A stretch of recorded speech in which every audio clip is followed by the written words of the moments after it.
علم القرآن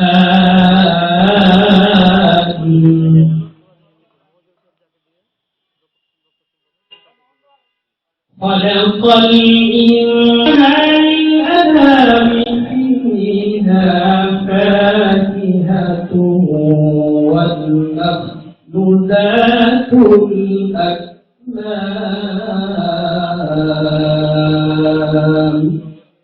صدق الله العظيم. السلام عليكم. পুলিশে বরণ করার পালা পুলিশে বরণ করছেন মোহাম্মদ আবুর রহমান সভাপতি জেলা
এই ৬৪ জেলার বাংলাদেশ সড়ক জনপদ শ্রমিক কর্মচারীর নেতা খন্দকার কামালউদ্দিন ভাই আপনাদের সঙ্গে বক্তব্য পেশ করবেন।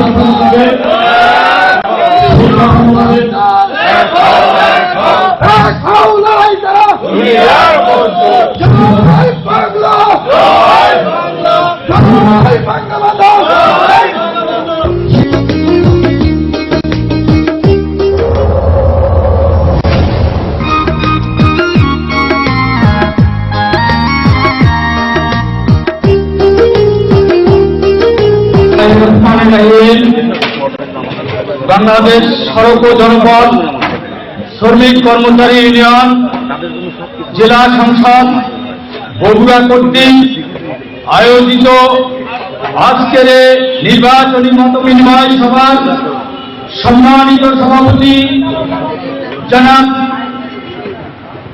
আতাউল ভাই মঞ্চে উপস্থিত আছেন। বাংলাদেশ সড়ক ও জনপদ শ্রমিক কর্মচারী ইউনিয়ন কেন্দ্রীয় নির্বাহী সংসদের ভারপ্রাপ্ত সভাপতি জনাব শাহে আলম ভাই মঞ্চে উপস্থিত আছেন। কেন্দ্রীয় নির্বাহী সংসদের বিপ্লবী সাধারণ সম্পাদক জনাব কামালউদ্দিন খন্দকার মঞ্চে উপস্থিত আছেন। বগুড়া জেলা শ্রমিক লীগের সংগ্রামী সভাপতি জনাব আব্দুল সালাম মঞ্চে উপস্থিত আছেন। কেন্দ্রীয় সংসদের বিপ্লবী নেতা জনাব জাকির হোসেন তোলন মঞ্চে উপস্থিত আছেন। কেন্দ্রীয় সংসদের সংগ্রামী নেতা জনাব শাহজাহান মিয়া মঞ্চে উপস্থিত আছেন। কেন্দ্রীয় সংসদের সাংগঠনিক সম্পাদক জনাব গোলাম মোস্তফা মঞ্চে উপস্থিত আছেন। কেন্দ্রীয় সংসদের বিপ্লবী সাংগঠনিক সম্পাদক জনাব শাহজালাল মঞ্চে উপস্থিত আছেন। কেন্দ্রীয় সংসদের বিপ্লবী সংগ্রামী নেতা জনাব আব্দুল হামিদ ক্রীড়া সম্পাদক মঞ্চে উপস্থিত আছেন। কেন্দ্রীয় সংসদের প্রচার সহপ্রচার সম্পাদক জনাব আনোয়ার ইসলাম ভূঁইয়া মঞ্চে উপস্থিত আছেন। বাংলাদেশ সড়ক জনপদ গাড়ি চালক সমিতির সম্মানিত সভাপতি জনাব আব্দুল হান্নান মঞ্চে উপস্থিত আছেন। কেন্দ্রীয় সংসদের সরকারি গাড়ি চালক সমিতির যুগ্ম সাধারণ সম্পাদক জনাব আবুল কাসেম মঞ্চে উপস্থিত আছেন। কেন্দ্রীয় সর্বজনপদ ওয়ার্কশপ এমপ্লয়িজ ইউনিয়নের সাংগঠনিক সম্পাদক জনাব মোশাররফ হোসেন মোশাররফ ভাই। মঞ্চে উপস্থিত আছেন কেন্দ্রীয় বিপ্লবী নেতা জনাব হিরণ মোল্লা। মঞ্চে উপস্থিত আছেন সরকারি গাড়ি চালক সমিতির কেন্দ্রীয় নেতা জনাব শাহজাহান সিরাজ। মঞ্চে উপস্থিত আছেন সরকারি গাড়ি চালক সমিতির কেন্দ্রীয় নেতা জনাব আব্দুল রশিদ মাজিদ ইসান। মঞ্চে উপস্থিত আছেন সড়ক জনপদ অধিদপ্তরের বিভিন্ন পর্যায়ের কম্পিউটার অপারেটর সমিতি, সরকারি গাড়ি চালক সমিতি এবং অন্যান্য পর্যায়ের মাস্টার সমিতির নেতৃবৃন্দ এবং বগুড়া জেলা সংসদ এবং রংপুর বিভিন্ন জেলা থেকে আগত আমার সাংবাদিক ভাইরা, আসসালামু আলাইকুম। সাথী ভাইরা, আজকে আমরা আপনাদের মাঝে উপস্থিত হয়েছি। আপনারা জানেন, হয়তো অনেকে জানেন, অনেকে জানেন না, আমাদের বাংলাদেশ সড়ক জনপদ শ্রমিক কর্মচারী ইউনিয়ন যে সংগঠন দীর্ঘদিন যাবৎ আপনাদের বিভিন্ন সমস্যা নিয়ে, বিভিন্ন আপনাদের দাবি নিয়ে আন্দোলন সংগ্রামের মাঝে দীর্ঘদিনের সমস্যা। আমরা অনেক এই ডিপার্টমেন্টের 7,059 জন কর্মচারী আমরা এক সময় মাস্টার হয়ে কর্মরত ছিলাম। আমরা এই সংগঠনের মাধ্যমে, আন্দোলনের মাধ্যমে আমরা ক্যাজুয়াল হয়েছি। ক্যাজুয়াল থেকে আমরা 2007 এবং 2001 সালে আমরা ওয়ার্কার সংস্থাপনে রূপান্তরিত হয়েছি। সাথী ভাইরা, এর মাঝে বিভিন্ন সময় আন্দোলন হয়েছে, আপনারা সক্রিয়ভাবে আন্দোলনে অংশগ্রহণ করেছেন। আমাদের জননেত্রী শেখ হাসিনার সরকার 2008 সালে ক্ষমতা আসার পরে 9 সালে আমরা আমাদের এই আপনাদের কর্মচারীদের বিভিন্ন দিনের যে সমস্যাগুলো, সেই সমস্যাগুলো নিয়ে আমরা আন্দোলন সংগ্রাম শুরু করলাম। আর এই ধারাবাহিকতা আমার মনে আছে, এই বগুড়াতে আমি 9 সালে প্রথম দিকে সাংগঠনিক সফরে আমি আপনাদের মাঝে এসেছিলাম। হয়তো অনেকের সাথে সেদিন, আজকে আপনাদের এই দপ্তরের 3 তলায় সেদিন আমরা মত বিনিময় করেছিলাম। এরপরে আপনাদের সাথে আপনাদের দাবি দেওয়া নিয়ে আমরা আলোচনা করেছিলাম এবং এই দাবি দেওয়া নিয়ে আমরা সংগ্রাম শুরু করেছি। আমরা বিভিন্ন সময় কর্মসূচি দেখেছি, আমরা কর্মসূচি দেখেছিলাম। আমরা জনাব এস.সি. ইমাম তৎকালীন প্রধানমন্ত্রীর উপদেষ্টাকে নিয়ে সিরাজগঞ্জ আমাদের এই ওয়ার্কার্সকে নিয়মিত করার লক্ষ্যে সেই অনুষ্ঠানে আপনারা সকলে উপস্থিত হয়েছিলেন। সাথী ভাইরা, আমরা সেই অনুষ্ঠানের পরে আমাদের যখন ওয়ার্কার্স নিয়মিত হতে বিলম্বিত হচ্ছিল, আমরা প্রধানমন্ত্রীর কাছে আমাদের যোগাযোগ মন্ত্রীর মাধ্যমে আমাদের ডিও লেটার পাঠানো হয়েছিল।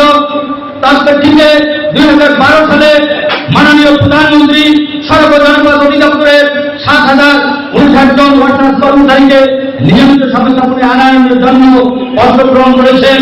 তার প্রেক্ষিতে মন্ত্রণালয় ধারাবাহিকভাবে 39টা মিটিং করেছিল। সেই মিটিংয়ে আবকারী মমতাজ নামে একজন সরকারি সচিব, সে আমাদের এই দাবিটা বারবারই নেগেটিভ করে আসছিল, যে কারণে আমরা দ্বিধাদ্বন্দ্বে ভুগছিলাম। আমাদের দাবিটি আদায় হবে কি হবে না। আমরা যখন দেখলাম আমাদের এই দাবি আদায়ে বাধাগ্রস্ত, আমরা হয়তো বিলম্বিত হবে, তখন বিভিন্ন পর্যায়ে আমরা মামলা মকদ্দমায় আমরা মহামান্য আদালতে রিপিটিশন শুরু করি। আমাদের কেন্দ্রীয় সভাপতি সেক্রেটারি অনুমতি নিয়ে বিভিন্ন পর্যায়ে, বিশেষ করে আমি কার্য সহকারী সমিতির সাধারণ সম্পাদক হিসাবে আমার লোকজন নিয়ে আমরা 16 সালে আমরা রিপিটিশন করি এবং অল্প সময়ের মধ্যে আমরা মহামান্য হাইকোর্টের প্রথম রায় পেয়ে আমরা আপিলের সুপ্রিম কোর্টে আপিলে নিয়েও আমরা 27 সালে যখন আমাদের পক্ষে রায় হয়, ইতিমধ্যে প্রায় 20টি মামলা আমাদের সড়ক জনপদ অধিদপ্তরে রায় হয়েছিল, শুধু রিভিউ বাকি ছিল। তখন আমাদের আজকের এই নেতৃত্ব যারা উপস্থিত আছেন, আমরা তখন পদক্ষেপ নিলাম যে আমাদের যদি রিভিউ করা হয়, যদি সরকার পক্ষ রিভিউ করে, তাহলে এই মামলা নিষ্পত্তি হতে অনেক সময় লাগতে পারে। তাই কি করা যায়? তখন আজকে আমাদের বিপ্লবী সাধারণ সম্পাদক, বিশেষ করে ওনার উদ্যোগে আমাদের মাননীয় মন্ত্রী মহোদয়কে জিজ্ঞেস করে আমরা ইঞ্জিনিয়ারিং ইনস্টিটিউটে তখন তাকে বিশাল সম্বর্ধনা দেওয়া হয়। 18 সালে সেই সম্মেলনে আপনারা উপস্থিত হয়েছিলেন কিনা? সাথী ভাইরা ওনার দিক নির্দেশনায় এবং মাননীয় মন্ত্রী মহোদয় পজিটিভ ছিল বিদায় আমাদের বৃষ্টি মামলায় যারা ছিলেন খুব অল্প সময়ের মধ্যে সচিব মহোদয়, আমাদের প্রধান প্রকৌশলী মহোদয় সহ প্রশাসনে যারা ছিলেন, আমাদের সেই দাবি অল্প সময়ের মধ্যে আমরা নিয়মিত সংস্থাপনে আসতে পেরেছি। ইতিমধ্যে যারা মামলায় ছিলেন না তারা বিভিন্নভাবে মামলায় গিয়েছেন, কিন্তু যারা এই মামলাগুলো পরিচালনা করেছে অনেকের পরিচালনার মধ্যে ত্রুটি ছিল, যে কারণে সঠিক সময় সঠিক রায়টা তারা আনতে ব্যর্থ হয়েছে, যে কারণে আজকে অনেক ভাইরা মামলায় সুপ্রিম কোর্টে গিয়া ঝুলে আছেন। আপনাদের মামলাগুলো এই করোনাকালীন সময়ে সঠিকভাবে এই মামলার পরিচর্যা হয়নি বিধায় আজকে আপনাদের নিয়মিত হওয়ার বাধাগ্রস্ত আপনারা আজকে বিলম্বিত হচ্ছে। সাথী ভাইরা, আপনারা হতাশা হবেন না। আপনারা জানেন আমরা আজকে থেকে আন্দোলন সংগ্রাম করি না, সেই মাস্টার থেকে সেই 86-87 সাল থেকে আমরা আপনাদের জন্য আন্দোলন সংগ্রাম করে যাচ্ছি এবং ডিপার্টমেন্টের মেজর প্রায় 5,000 কর্মচারীর মতো আমরা ইতিমধ্যে নিয়মিত সংস্থাপনে আনায়ন হয়েছে। বাকি যারা রয়েছেন তারাও ইনশাআল্লাহ এই মামলার মাধ্যমে আপনারা নিয়মিত হবেন, আপনারা পেনশন সহ অন্যান্য সুবিধা পাবেন। আপনারা জানবেন কোভিড-19 জন্য সারা বিশ্বে মহামারী চলছিল, আমাদের বাংলাদেশেও এর প্রায় 2 বছর পর্যন্ত প্রতিটা অফিস আদালত বিভিন্ন সময়ে বন্ধ ছিল, যে কারণে আপনাদের সাথে আমাদের একটা যোগাযোগ বিচ্ছিন্নের মতো অবস্থা। আপনাদের কাছে আমরা আসতে পারি না, আপনাদের সুখ দুঃখের কথা আমরা শুনতে পারি না। আপনাদের ইতিমধ্যে অনেক সমস্যা পরিচিত হয়েছে, সেই সমস্যাগুলো আমাদের নিরসন করা দরকার। এই ওয়ার্কার্সকে নিয়মিত সংস্থাপনে আনার জন্য আমাদের কাজ করা দরকার। ইতিমধ্যে আমাদের বিভিন্ন পর্যায় থেকে যারা মাস্টার হয়ে চাকরি নিয়েছে, আমাদের হয়তো অনেকের ভাতিজা, অনেকের ছেলে মেয়ে মৃত্যু যাওয়ার কারণে এই ডিপার্টমেন্টে ঠাঁই হয়েছে মাস্টারের একটা চাকরি, তারা এই অধিদপ্তরে কাজ করে যাচ্ছে। তারা যাতে এই অধিদপ্তরে ওয়ার্কার বা নিয়মিত হতে পারে, তাদের জন্য আমাদের কাজ করতে হবে। বর্তমানে আমাদের সড়ক জনপদ অধিদপ্তরের যে অর্গান এবং সেই সেটাপে আপনারা জানেন 1992-তে আমাদের যে পোস্টগুলো ছিল বিভিন্ন পর্যায়ে, সেই পোস্ট পদবি থেকে আমাদের অনেক ক্যাটাগরির পোস্ট কমিউনির প্রস্তাব জনপ্রশাসন মন্ত্রণালয় পর্যন্ত চলে গিয়েছে। ইতিমধ্যে আমরা আমাদের কেন্দ্রীয় সংসদের পক্ষ থেকে আমাদের মাননীয় প্রধান প্রকৌশলী, মাননীয় অতিরিক্ত প্রধান প্রকৌশলী, সার্ভিসেস উইং সহ প্রশাসনে আমরা জোরালো দাবি জানিয়েছি যে এই অর্গানোগ্রাম কোন ক্রমেই পাস হতে আমরা দেব না। এর জন্য আমরা একটা কমিটি করেছি, সেই কমিটিতে আমরা কিভাবে আমাদের তৃতীয় এবং চতুর্থ শ্রেণীর কর্মচারীদের পদ পদবি যেগুলো আছে এবং এর চেয়েও বিভিন্ন পর্যায়ের অফিসে আমাদের লোকবল নাই, আমাদের লোকবল বাড়ানো দরকার। আমাদের সুপারিশ থাকবে আমাদের এই অর্গানোগ্রাম শেখাবে আমাদের তৃতীয় চতুর্থ শ্রেণীর পদে বাড়ানোর জন্য। সাথী ভাইরা, সেখানে প্রস্তাব আছে ডিপার্টমেন্টে ড্রাইভার অন্যান্য কিছু পদে আউটসোর্সিং লোকবল নিয়োগের জন্য আমরা তীব্র প্রতিবাদ জানাই। এই ডিপার্টমেন্টে কোনো আউটসোর্সিং আমরা নিতে দেব না। আপনারা কি একমত? সাথী ভাইরা, এর জন্য আপনাদের কষ্ট করতে হবে, আপনাদের আমাদের কেন্দ্রীয় নেতৃবৃন্দকে কর্মসূচি দেবে, সে কর্মসূচি আপনাদের পালন করতে হবে। আপনারা জানেন আমাদের কেন্দ্রীয় সংসদের সাবেক সভাপতি জনাব গোলাম কিবরিয়া গোলাম ভাই ইতিমধ্যে 19/8/2021 সালে উনি পূর্ণ অবসর গ্রহণ করেছেন। ওনার অবসর গ্রহণ করার কারণে আমাদের কেন্দ্রীয় সংসদের শূন্যতা দেখা দিয়েছে। আমরা সেই শূন্যতা পূরণ করেছি সাংগঠনিক কাঠামো অনুযায়ী। আমাদের সহসভাপতি জনাব শাহ আলম ভাইকে আমরা ভারপ্রাপ্ত সভাপতি করে আমরা শ্রম অধিদপ্তরে চিঠি দিয়েছি এবং শ্রম অধিদপ্তর থেকে আমাদেরকে নির্দেশনা দিয়েছে যে অধীনেই আপনাদের সর্বজনপদ অধিদপ্তরে নির্বাচন করার জন্য। তাই আজকে নির্বাচন অপরিহার্য। আপনারা হয়তো শ্রম অধিদপ্তরে চিঠি পেয়েছেন কিনা, এবং সেখানে আপনাদেরকে সদস্য হওয়ার জন্য তারা ফর্ম দিয়েছে। এই ফর্ম যদি আপনারা পূরণ করেন তাহলে আপনারা সদস্য হবেন এবং এই ফর্ম কেন্দ্রে যাবে, কেন্দ্র থেকে অনুমোদন হয়ে আপনার সদস্য হয়ে আপনারা ভোটার হবেন। আপনারা ভোট দিয়ে কেন্দ্রীয় সংসদের নেতৃবৃন্দকে আপনারা জয়যুক্ত করবেন। যারা জয়যুক্ত হবে তারাই আগামী দিনে আপনাদের দাবি দেওয়া নিয়ে আন্দোলন সংগ্রাম চালিয়ে যাবে এবং তাদেরকে আপনারা সহযোগিতা করবেন। এটাই আমাদের আশা এবং বিশ্বাস। আপনারা জানেন বিগত দিনে তারা আপনাদের পাশে ছিল, তারা আপনাদের দাবি দেওয়ার সপক্ষে আন্দোলন সংগ্রামে ছিলেন। এটা আপনাদের যাচাই করতে হবে। হয়তো ইতিমধ্যে আমাদের কেন্দ্রীয় সংসদের কিছু ভাইরা তারা আলাদাভাবে ওনারা নির্বাচন করবেন ভালো কথা, প্যানেল দেবেন ভালো কথা, নির্বাচনের কথা বলেন, কিন্তু ওনারা নির্বাচনের কথা না বলে ওনারা আপনাদের মাঝে বিভিন্ন জায়গায় বিভিন্ন প্রকারণ ছড়াচ্ছে। ওনারা চাচ্ছে না যে নির্বাচনটা যত সময় হোক। এটা নির্বাচন হলে ওনারা জানে যে ওনাদের অবস্থা কি হবে। তাই ওনারা নির্বাচনের কথা না বলে ওনারা অন্যান্য কথা বলে পাঁচ চাকরি যাচ্ছে। তাই আপনাদেরকে সতর্ক থাকার জন্য আমি আহ্বান জানাচ্ছি। আপনারা দেশে থাকবেন যে আমরা একটা অবাধ সুষ্ঠ নিরপেক্ষ নির্বাচন করতে পারি, সে লক্ষ্যে আপনাদের সহযোগিতা আমরা কামনা করছি। আপনারা যে সদস্য ফর্ম আমরা পাঠিয়েছি সেই সদস্য ফর্ম ফিল আপ করে খুব দ্রুত সময়ের মধ্যে আপনারা কেন্দ্রে পাঠাবেন, এই আশাবাদ আমি ব্যক্ত করছি। সাথী ভাইরা, এখানে অনেক বক্তা অনেক কিছু বলার ছিল, বলতে গেলে অনেক সময় লাগবে।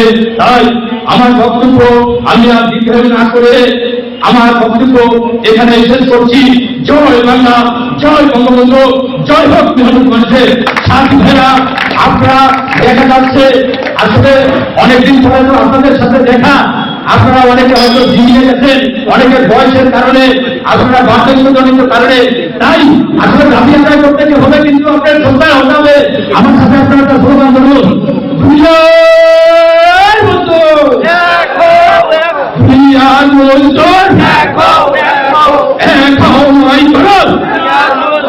আমাদের দাবি, আমাদের দাবি মানতে হবে, আমাদের দাবি, আমাদের দাবি মানতে হবে, মানতে হবে। জয় বাংলা, জয় বঙ্গবন্ধু, জয় বাংলা। এখন বক্তব্য বলতে চাই যে আমরা অনেক আশা নিয়ে হয়েছিলাম 1918 সালে, তারপরে 2018 সালে রেগুলার হওয়ার পরে আমরা যোগদান করি। যোগদান করার পরে আমরা এই কাগজপত্র সবকিছু আমরা কেন্দ্রে দাখিল করেছিলাম। দাখিল করার পরে আমাদেরকে প্রথম যোগদানের তারিখ থেকে ওই আমাদের প্রধান প্রকৌশলী প্রথম যোগদানের তারিখ থেকে সশরভাবে নিয়মিত করার পর সমস্ত কাগজপত্র আমরা কেন্দ্রে দাখিল করেছিলাম। কিন্তু সেইভাবে কাজ করার পরও আমাদের নিয়মিত প্রথম যোগদানের তারিখটা করার পর দুজন অনুমোদন করি, করার পরেও অন্য ভাইদেরকে যোগদান করেছিলাম। আমি খালিদকে আমরা নিয়ে করছি, কিন্তু দেখা যাচ্ছে যে তারা যখন পেনশন যাচ্ছে আমাদের কর্মচারী ভাইয়েরা তাদেরকে ওই 1-10-2000 তারিখ থেকে যে ওয়ার্কশপ করা হয়েছে সেই 1-10-2000 তারিখ থেকে তাদেরকে পেনশন ভাতা দেওয়া হচ্ছে। প্রথম কোম্পানির তারিখ থেকে পেনশন ভাতা দিয়ে আমরা পাচ্ছি না। এটা গভীর দুঃখের সাথে আমি এই কেন্দ্রীয় নেতাদের কাছে আবেগ প্রকাশ করছি। আপনারা এই বিষয়ে অতি তাড়াতাড়ি আমাদের একটা সুরাহার পথ বাইর করে দেবেন। আপনারা অনেক দৃষ্টিকে আপনারা নিচ্ছেন এবং অনেক জায়গায় নেওয়ার পরেও কিন্তু আমরা দেখতেছি আমাদের উত্তর অঞ্চলে ভাইরা তারা প্রথম কোম্পানির তারিখ থেকে রেগুলার হওয়ার পরেও তারা এই অঞ্চলে 1-10-2000 তারিখ থেকে তারা পেনশন পাচ্ছে। এটা আপনাদের কাছে আমাদের প্রশ্ন থাকতো এই বিষয়টা অতি সত্তর আপনাদের সুরাহা করে দেবেন। আর এখন আমরা যেটা লক্ষ্য করছি দ্বিতীয়ত সেটা হচ্ছে যে বর্তমান সরকার এখন অর্গানাম দেশের জনপ্রশাসন মন্ত্রণালয় কর্তৃক অর্গানাম পাশ হচ্ছে। দেখা যাচ্ছে 14/10/2021 তারিখে অর্গানাম পাশ হচ্ছে। এখানে মোহাম্মদ শামীম হোসেন উপসচিব যোগাযোগ মন্ত্রণালয় থেকে জনপ্রশাসন মন্ত্রণালয় থেকে একটা তারা প্রজ্ঞাপন জারি করেছেন। সেখানে দেখা যাচ্ছে 14/10/2021 তারিখ থেকে হয়েছে। এখানে দেখা যাচ্ছে যে আপনারা যে অর্গানামটা হলো, অর্গানাম হওয়ার পরে আমাদের পদগুলো আজ বিলুপ্তির দিকে দেখা যাচ্ছে। প্রথম শ্রেণীর কর্মকর্তা, দ্বিতীয় শ্রেণীর কর্মকর্তা তারা সম্পূর্ণ পদ নিয়ে তারা পদগুলি তাদেরকে বর্জন করা হয়েছে এবং তাদের জন্য সুপারিশ করা হয়েছে। মূলত আমাদের এখানে দেখা যাচ্ছে সড়ক বিভাগে একটা প্রশাসনিক কর্মকর্তা শীতলের জন্য প্রস্তাব করা হলেও সেখানে শীতলের জন্য তারা সুপারিশ করেনি। সুপারিশ না করার ফলে আমরা সড়ক বিভাগে প্রশাসনিক পদটা আমরা পাচ্ছি না। তারপরেও দেখা যাচ্ছে প্রশাসনিক পদ না পাওয়ার পরেও এখন দেখা যাচ্ছে সার্টিফিকার এই পদটা সম্পূর্ণ বিলুপ্তি হয়ে গেল। আমাদের এখানে বিলুপ্তি জন্য প্রস্তাব করতে সার্টিফিকার পদ। আবার উচ্চমান সহকারী পদটা একটা রাজ্যে, কিন্তু আমাদের কম্পিউটার অপারেটর পোস্ট একটা রাজ্যে বিবেচনে। আর প্রধান সহকারীর একটা পোস্ট এখানে বিদ্যমান থাকার পরেও এই পোস্টটা বিবেচনে আমাদেরকে জায়গায় আছে। আর পোস্টাল অফিস সহকারী কাম কম্পিউটার মুদ্রাফরিক এখানে ডিভিশনের একটা পোস্ট তারা দেখাইছে। আর অফিস সহকারী যে আমাদের নিম্নমান সহকারী পোস্ট ছিল এই পোস্টগুলো দেখা যাচ্ছে যে তারা বিরক্ত করছে। 4টে পোস্ট তারা বিরক্ত করছে। আসলে একটা পোস্ট রাখলেও ডিভিশনে এই পোস্টগুলো রাখে নাই। কিন্তু আমাদের যে নিম্নমান সহকারী পোস্টগুলো 4টে বিরক্তি করলো। এখানে আমাদের প্রশ্ন যে আমাদের এই ভাইয়েরা ঢাকায় বসে তারা কি করলো যে আমাদের পোস্টগুলো বিরক্ত হয়ে গেল। আমাদের সভাপতি সেক্রেটারি ভাইয়ের উপর বিরক্ত হয়ে গেল, গ্রাসরুটের উপর বিরক্ত হয়ে গেল, ছাত্রদের পদ বিরক্ত হয়ে গেল, টিচারের পদ বিরক্ত হয়ে গেল, দপ্তরের পদ বিরক্ত হয়ে গেল। সেগুলো বিষয়ে তাদের কোন কার্যক্রম কি সেটা দেখতে পাচ্ছি। এখানে তারা একটা দেখতেছি যে 10/11/2021 তারিখে কারণ ভাই একটা আমাদেরকে চিঠি দিতে যে এই পোস্টগুলো যে বিরক্ত হয়ে গেল তারা একটা কমিটি করছে। কিন্তু আমরা দেখতেছি যে এটা চিঠি বার হয়ে গেল 14 অক্টোবর। আর কামাল ভাই আমাদেরকে চিঠি দিল 10/11/2021 তারিখে। 3 দিনের সময় একটা চিঠি দিল। এখানে কি কি কারণে সেটা পদগুলো কোন পদ বর্তমানে প্রয়োজন করতে বলতেছে। বিভিন্ন দপ্তরের সকল পদ সংখ্যা এখনো হয়েছে, বাড়ানো হয়েছে, কমানো হয়েছে। সেক্ষেত্রে ভিত্তিকতা উনি এখন দেখতে হচ্ছে। আর আউটসোর্সিং এর পদগুলো সেগুলোতে এখন তারা কর্মচারী মাস্টার ভাইদেরকে নিয়োগের জন্য তারা সরকার পায়চারা করতেছে। এই ধরনের আউটসোর্সিং এর পোস্টগুলো তারা আউটসোর্সিং এর মাধ্যমে যদি মাস্টার ভাইদেরকে নিয়োগ করে তারা আমাদের এই কর্মচারী ভাইদের কি হবে। আমরা চাই যে আমাদের যে মাস্টার ভাইগুলা চাকরিরত আছে তাদেরকে আপনি অতি সত্য তাদের একটা ব্যবস্থা গ্রহণ করবেন। না হলে কমপক্ষে ওয়ার্কশপ তাদের কিভাবে করা যায় এই ব্যবস্থা অতি দ্রুত আপনারা বাস্তবায়নের জন্য আপনাদেরকে অনুরোধ জানাইতেছি। আর আমাদের এখানে মামলা করছেন সেই মামলার ভাইয়েরা এখন পর্যন্ত তাদের পুরস্কার হচ্ছে না। এই মামলাগুলো কোন পর্যায়ে আছে সেটা আমাদেরকে অবগত করবেন। আমরা এই মামলার কর্মচারী ভাইরা আজও পর্যন্ত ঘুরে আসে, এদের কি ব্যবস্থা করবেন সেটা আমরা মানব সমাজের তারা কতটুকু অগ্রসর হবেন এই বিষয়গুলো আমাদেরকে অবগত করবেন। এখানে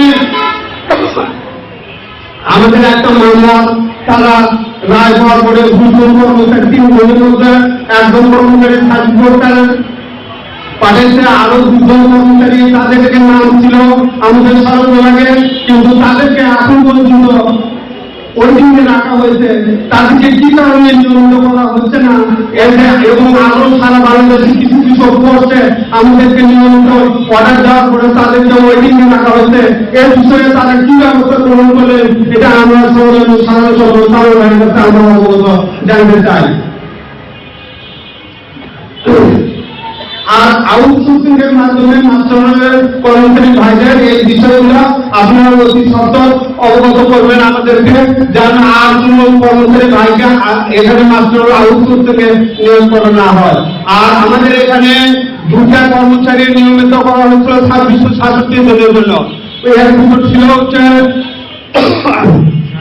মহিবুর রহমান, তাকে 1-10-2000 টাকা নিয়মিত করা হয়েছে, কিন্তু এই ব্যক্তিটা নিয়মিত হওয়ার 2 মাস আগে মারা যাওয়ার পর তাদেরকে পোস্টিং দেওয়া হয়েছিল নির্ভরভাবে, কিন্তু সে জয়েন না করার কারণে সে পেনশন পাচ্ছে না।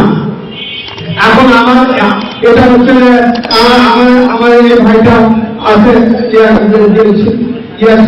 সান্তাহারে চাকরিরত, আর আমার আছে ফরিদুদ্দিন আছে।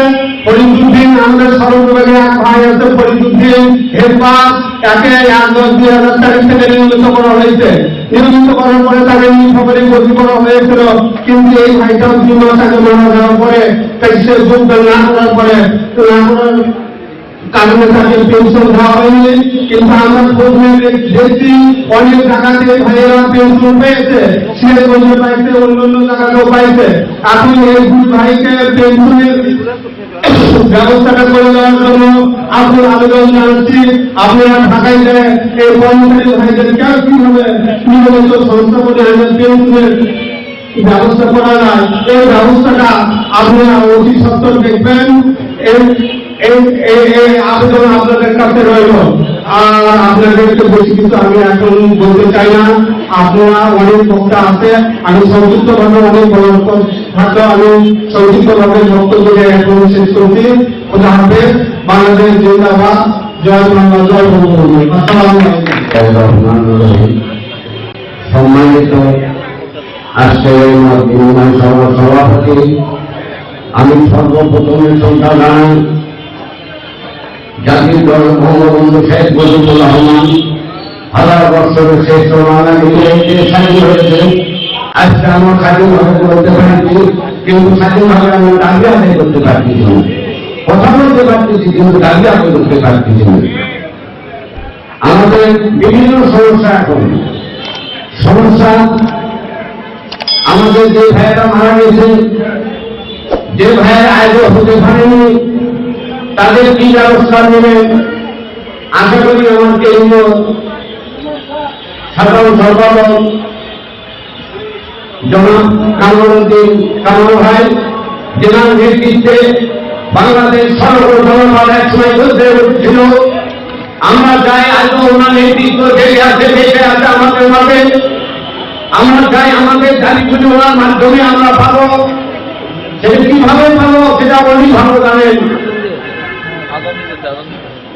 আমাদের মাঝে বগুড়া জেলা আওয়ামী লীগের সাধারণ সম্পাদক জনাব মাহফুজুর রহমান ভাই আমাদের সামনে উপস্থিত আছেন। কেন্দ্রীয় থেকে বিভিন্ন নেতৃবৃন্দ আমাদের সামনে উপস্থিত আছেন। রংপুর জনপদী সকল নেতৃবৃন্দ এবং কর্মচারী ভাই ও বোনেরা, আজকে আমি অনুষ্ঠান করতে পেরেছি, এর জন্য আমরা ধন্যবাদ জানাই আমাদের নির্বাহী কর্মকর্তা মহোদয়কে, যিনি আমাদেরকে এই সুযোগটা করে দিয়েছেন। আমি ধন্যবাদ জানাই বাংলাদেশ সরকারের মাননীয় প্রধানমন্ত্রী জননেত্রী শেখ হাসিনা, যেনার সদিচ্ছায় আজকে আমরা নিয়মিত হতে পেরেছি। আমাদের ওয়ার্কার ভাইয়েরা আজও করে আছেন, কিছু কিছু ওয়ার্কার ভাইয়েরা আজও হতে পারেননি। আমাদের রংপুর তুমি এখনো শেষমিত্র ওয়ার্কার নিয়মিত হওয়া বাকি আছে। এগুলি আমার কেন্দ্রের কাছে অনুরোধ, এগুলি অতি শীঘ্র ব্যবস্থা নেবেন। পিছিয়ে পিছিয়ে আমাদের মাস্টার ভাইয়েরা আসছে, তাদের উপর একদম নিয়মিত করা, কিভাবে কোন প্রক্রিয়ায় হবে ওয়ার্কার যেগুলো কি করলে হবে এই ব্যবস্থা আপনারা নেবেন। আমি বেশি কিছু বলতে চাই না।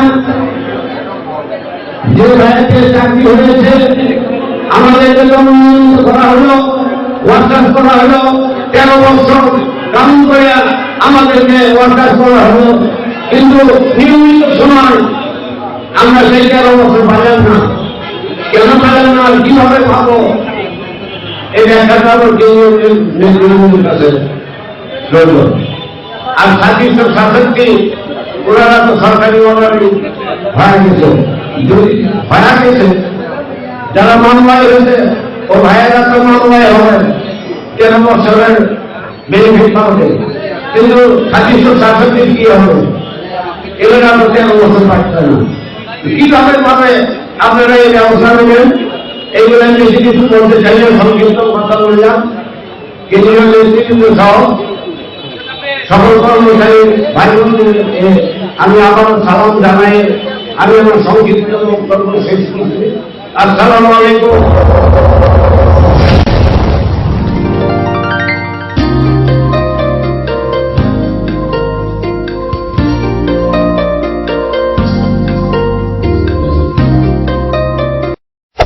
Hey there. Subscribe to my channel. And also press this bell icon.